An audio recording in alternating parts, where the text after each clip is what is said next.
Well, it's been getting cold. Decided to turn my heat on, and the car smells like swamp ass. It's time to change the cabin filter.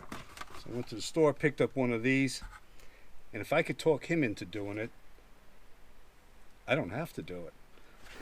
Okay, at this point we lower the glove box down, and on the right hand side there's a little nib with sort of like a shock absorber that prevents this thing from bouncing into your lap suddenly. You squeeze the end of it and just push it outwards, and that will disconnect that little shock absorber. The next part to bring this glove box down a little further is on either side are two tabs.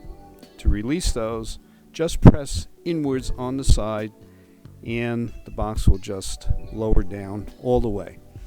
It helps to take your junk out of the glove box before you do this so it doesn't come flying into your lap all at once.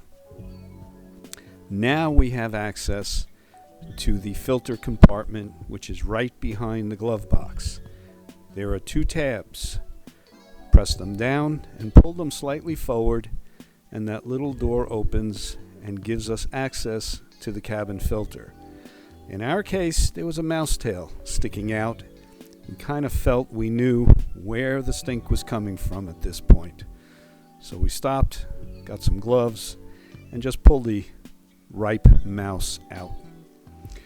At this point, we decided to take some precautions and put a little paper towel underneath to catch any other debris that might be falling into our laps. We had no idea what else was stuck in there. Just make for a little neater job. And already we're somewhat surprised at all the debris that had accumulated in this filter. It's amazing that any air got through it at all. Here it comes after we took out the mouse and one or two other choice pieces, and we're ready to replace it with a new filter. Should get rid of the stink, I hope. This is probably the easiest part now, to reinsert the new filter. The only thing you need to do is pay attention to the direction of the airflow. There's an arrow on the edge of the filter showing you which way the air will flow through the filter. In our case, it comes from above and down to the squirrel cage. Insert it all the way in, close the little plastic door, make sure it's secure with the two latches.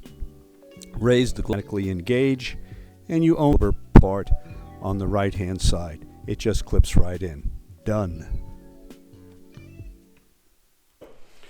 Okay, so he changed it for me. It's going to cost me a piece of pizza, but that's okay. Filter was $16. Toyota wanted $179 to change this filter. This filter is 7 years old. It's the original cabin filter that was in my truck, and my truck smelled like swamp ass. Now it smells like daisy.